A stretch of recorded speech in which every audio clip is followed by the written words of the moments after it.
I think this series serves two different audiences. I mean, Bundy's crimes were far enough in the past that I think a younger generation probably doesn't know much about Bundy. You know the name, you know that he's some kind of odd celebrity serial killer at most, you know.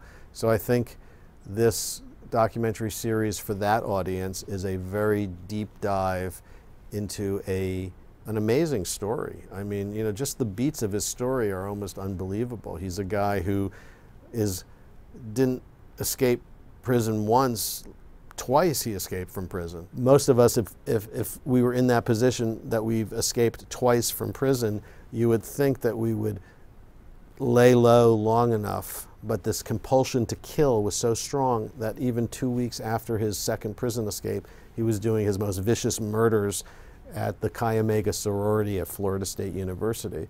So I think the beats of his story will be interesting for those who don't know the story, and this is the most comprehensive series about Bundy that has ever been made.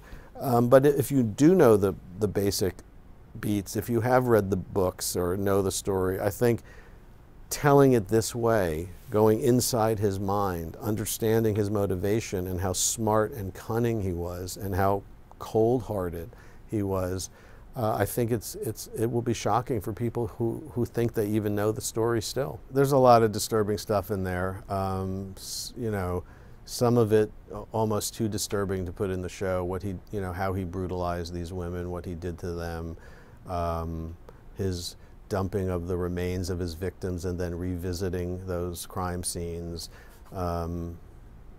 severing the heads of some of his victims, did necrophilia. I mean, he was a bad guy, you know.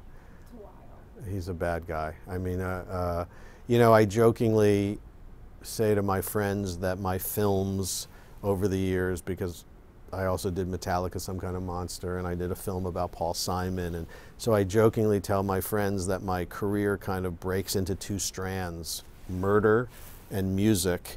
And after I spend a little time in the world of murder, I have to go off and do a music film to cleanse my palate.